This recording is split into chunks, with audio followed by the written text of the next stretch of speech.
Thomas Olson with Social PR, and I've got Jeremiah on the line with me as well. We just want to thank you for taking time out of your busy days to meet with us, and we're really excited for what Jeremiah has in store for us today. Before we start, I just want to remind you guys, if you have questions, please type them into the question section on your control panel, which should be on the left-hand side of your screen. Type those questions in, anytime throughout the presentation. At the end, we'll take some time to try to answer those.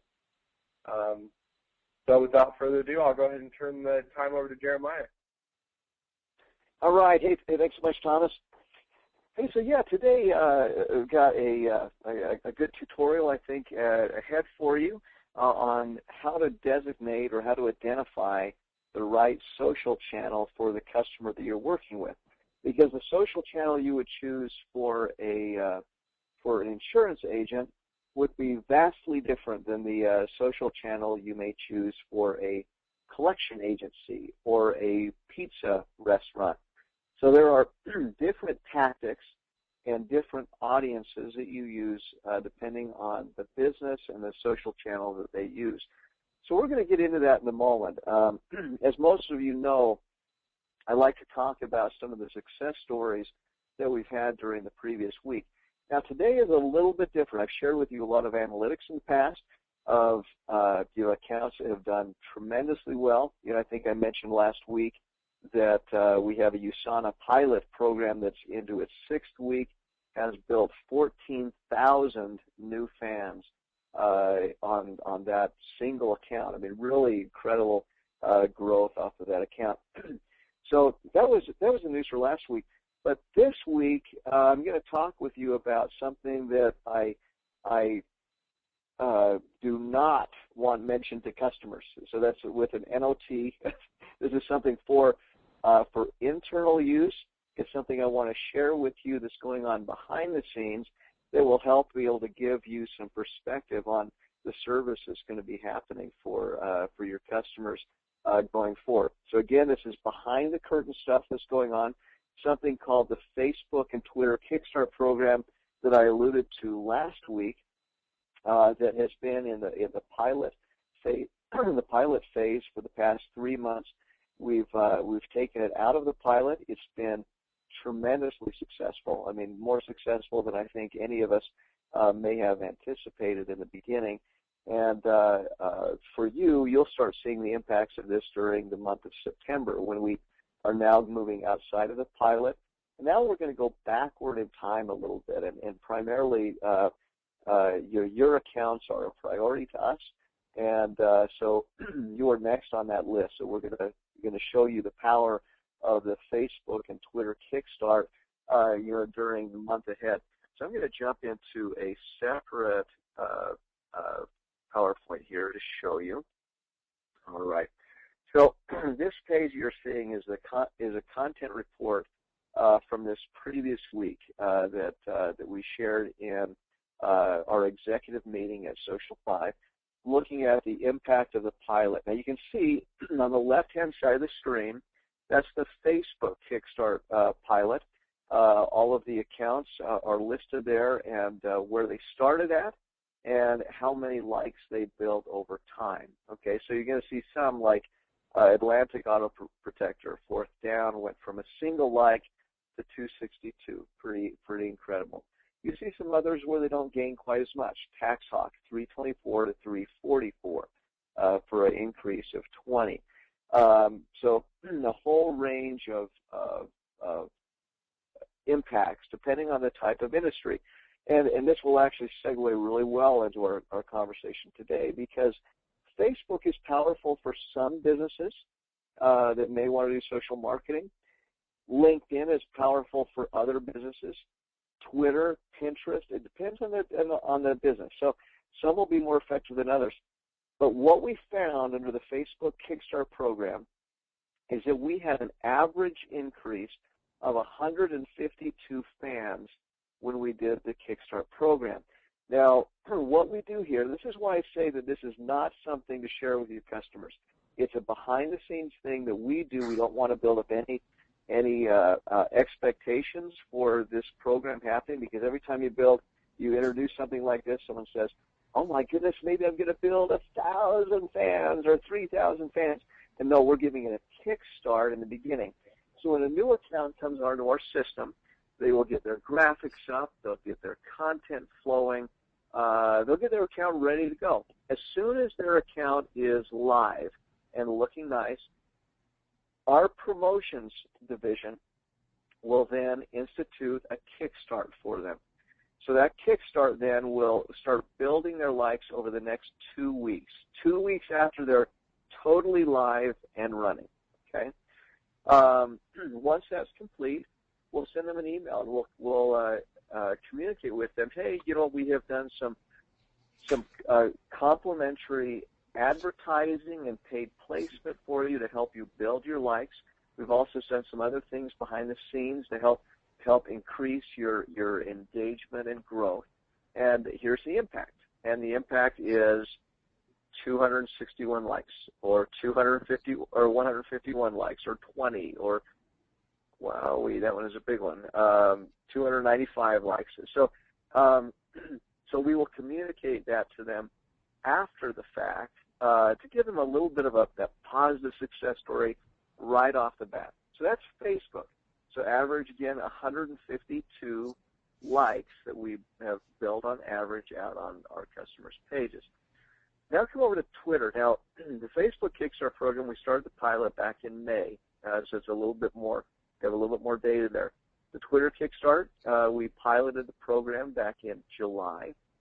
And this one includes some proprietary things that we do behind the scenes to help build these audiences organically. So now, if you take a look down here, you'll notice that we built an average of 149 followers per page. So Rusco went from 37 to 153 for 116. Scott Harris at Primary Residential Mortgage went from no followers up to 170. Okay, so some really, really cool gains there. Now, so in this case, this takes a little bit longer, because what happens is we do have a person that's working on this account manually, on each account manually, to follow key people, to follow the followers of potential competitors in that designated market. It's trying to win some of those over to their social account. And what happens is after that work is done, those followers will trickle in over time, and usually that's a 3-week or a 4-week process that their audience will just continue to grow through this Kickstart. And then we'll send the client an email just indicating that that has taken place, and here's the gain on their account. Okay, so I show you this as a success story behind the scenes because these two programs, which we developed in Social 5, are programs that are having real impacts on audience growth for customers in all packages. And when we do send out the email at the end of the promotion, we do let them know that there are other audience building techniques we can do for them, and that there is the potential to upsell to it some additional services or packages if they like what they've seen so far. So I just want to share that with you. Again, we will be rolling this out to the pages of all of our licensees during the month of September. So you're going to see and feel some of the impact yourself. You may receive 20 new likes on Facebook. You may receive 274. We're not sure quite yet, but we do know that we'll be able to produce some movement on those pages, both on Facebook and Twitter. Okay. If you have any questions, let me know. Again, not for public consumption, not for your customers to hear about. I don't want to hear any customers mention the word Kickstart to me going forward, or I might have to come after you. But this is something behind the scenes. All right, so let's jump into the meat of our presentation today. And this presentation isn't going to be long, but there will be some valuable information when you're going into a sales call and trying to give a recommendation as the social media expert to the client that you're facing.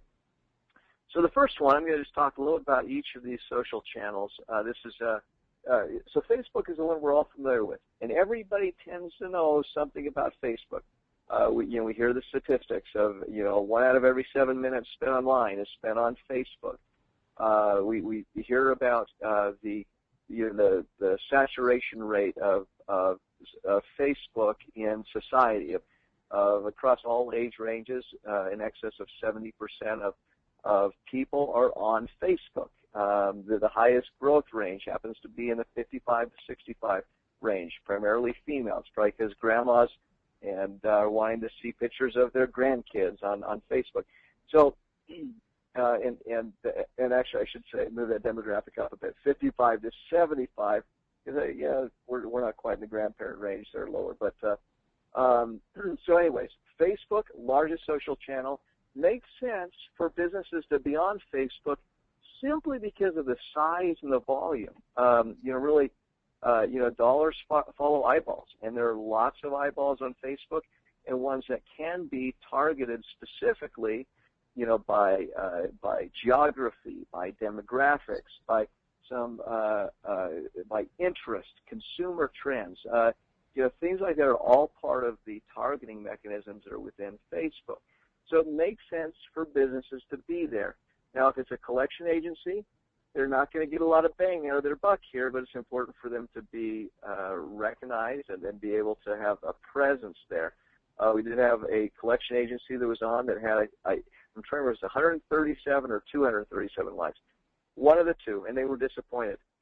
And I told them, holy cow, it's amazing that you have that many. I think I've shared that story with you before. But so this is largely a consumer-based audience with the highest growth. I put the 25 to 54 age bracket, but that is outdated.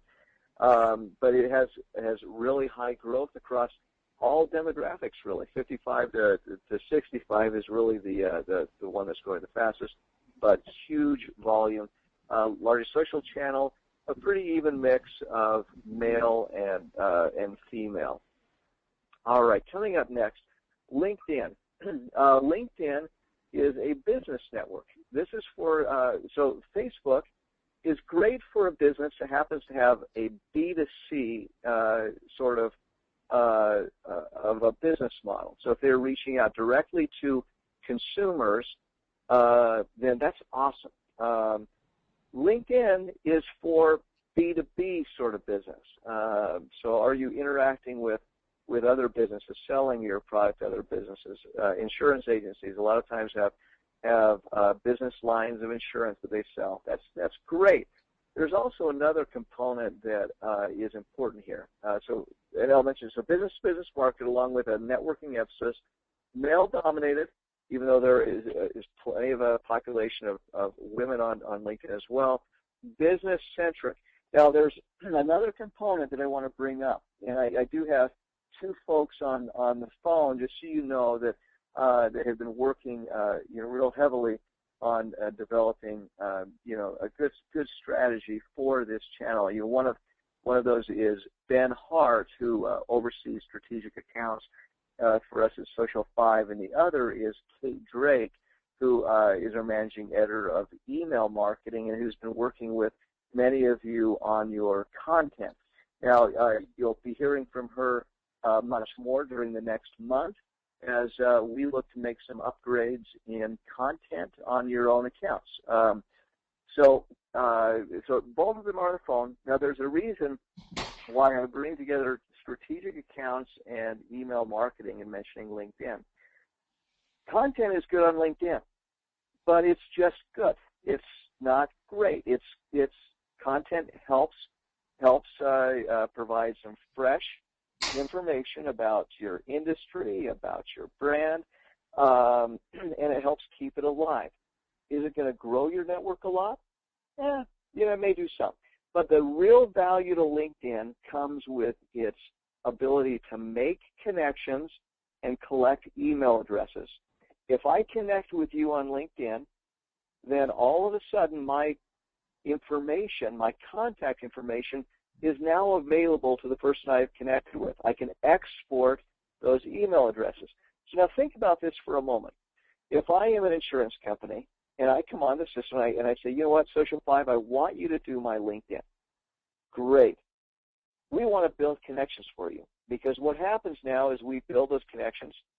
We can now export all of their email addresses, and Kate can put all of those email addresses now into their email marketing campaign, and an email can go out on their behalf. Now, email marketing is a huge conversion tool. I mean, I think we've talked about how social media isn't meant to be sales media. You can go a little bit more towards sales media in email. There's a real ability for conversion. Now, what is that? If you were to talk to Rob Wellman about the, if you were to talk to Rob Wellman about the value of email marketing, he would mention to you that every time at Social 5 we send out an email, we get leads back into Social 5. We get sales back into Social 5. So if you're using LinkedIn, LinkedIn will help with generating and strengthening your email marketing campaign. Now I mentioned I have Ben Hart on the phone today. Not sure if he has audio. Ben, are you available? You can talk by chance to give some insight on LinkedIn. All right. So I don't think we have audio hooked up for him, but Ben will be reaching out to a lot of you as well. The LinkedIn component is a strong one. Okay, so I've talked a lot about this. I'm sorry to beat a dead horse, but this is significant. We treat Facebook and LinkedIn different because they have different strengths. Next one is Pinterest. Now, Pinterest is a female-dominated social channel. The last I looked, it was 72% female. That may have changed a little bit over the last year. That was a statistic from last year. 72% female. There was an attempt at a male channel along the Pinterest lines. Didn't work out so well, but this one is best for food, apparel, retail business. So, for instance, we had a customer, Costa Vida. Costa Vida, great to be on Pinterest there, particularly if you are willing to share recipes and information about your business. It's great for ones that we have a client by the name of Buru Shoes. It's apparel. So look for things that can be shared, crafts, anything like that is great for Pinterest.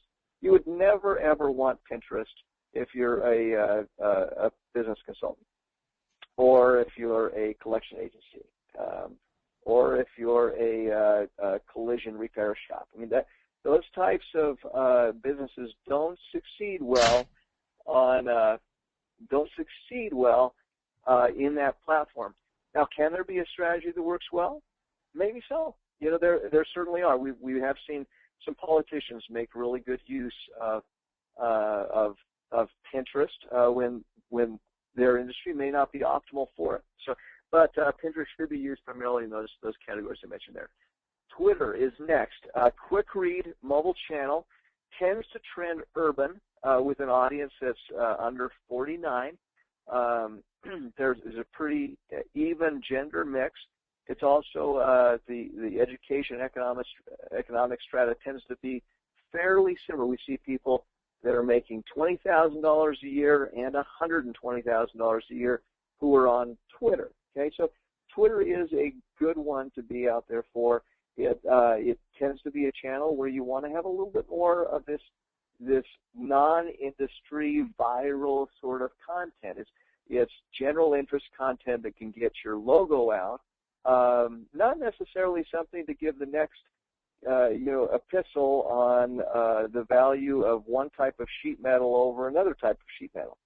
Okay, so 140 characters, some real abilities to tie into some trending things that are happening online, which we can tie into through something called hashtags. And really hashtags are simply a way to move your content into popular trending areas. It's a way to categorize your content, you may say, in a popular social sort of way.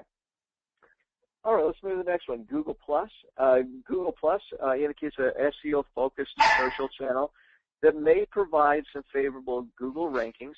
There's less human interaction, but I want to throw this out there. So Google or Google Plus is different than Facebook.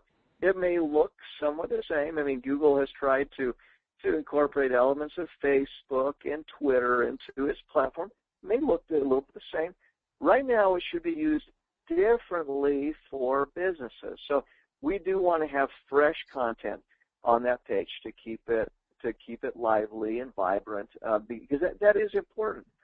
But if you have done a Google search lately on a business, then what you're going to discover is that reviews, Google's reviews, are now being hosted on Google Plus channels. Okay, and so those are gaining increased prominence.